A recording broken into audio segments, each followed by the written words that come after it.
Bharat T20 world cup అనేది చాలా అంటే చాలా రసవత్తరంగా మారిపోయింది. అయితే ఈ క్రమంలో ఒక సంఘటన చోటు చేసుకుంది. టీ20 వరల్డ్ కప్ గ్రూప్ అంటే లీగ్ స్టేజెస్ ముగింపు దశకు చేరుకున్న వేళ ఇప్పుడు ప్రపంచ కప్ సంచలనాలు నమోదయ్యాయి. చిన్న టీమ్స్ అమెరికా, స్కాట్లాండ్, ఆఫ్ఘనిస్తాన్ పెద్ద జట్లకు షాక్ ఇచ్చేశాయి. 4 గ్రూపులతో టాప్ 2 జట్లు సూపర్ 8లోకి అర్హత సాధిస్తాయి.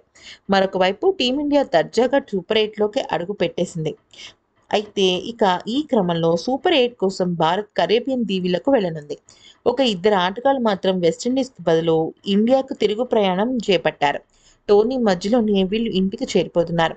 ఆ ఇద్దరు ఎవరు అంటే రేపు కెనడాతో భారత్ చివరి గ్రూప్ మ్యాచ్ ఆడనుంది కదా! ఈ నేపథ్యంలో కోచ్, సిబ్బందితో పాటు వరల్డ్ కప్‌కి ఎంపిక చేసిన 15 మంది ప్లేయర్లు, 4 రిజర్వ్ ప్లేయర్లు ఫ్లోరిడాకు చేరుకున్నారు. అయితే ట్రావెల్ రిజర్వ్ ఆటగాళ్లలో ఇద్దరిని మేనేజ్మెంట్ ఇంటికి పంపనుంది.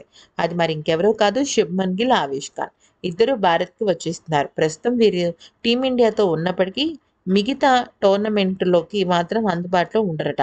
కెనడా మ్యాచ్ పూర్తి కాగానే బ్యాగ్ సర్దుకొని ఇండియా ఫ్లైట్ ఎక్కేస్తారు. అయితే శుభమన్ గిల్, ఆవేష్ ఖాన్ వ్యక్తిగత కారణాలతో వెనక్కి రావట్లేదు. ఇది పూర్తిగా మేనేజ్మెంట్ నిర్ణయమేనని తెలిసిందే. వాస్తవానికి వీరిద్దరూ కేవలం అమెరికా పర్యటనకు మాత్రమే బీసీసీఐ ఎంపిక చేసింది. అమెరికా, కెనడాలో జరిగే మ్యాచ్‌ల కోసం వీరు ట్రావెల్ రిజర్వ్ ప్లేయర్‌గా ఎంపికయ్యారు. ఈ విషయాన్ని ఆ ఇద్దరికీ బీసీసీఐ మొదట్లోనే తెలియజేసింది కదా! అయితే మరి వాళ్ళిద్దరూ కూడా ఇప్పుడు వెళ్ళిపోవడానికి సిద్ధపడుతున్నారనమాట.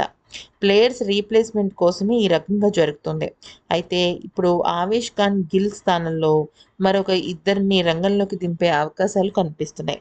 ఈ వీడియో నచ్చితే లైక్ చేసి సబ్స్క్రైబ్ చేసుకోండి.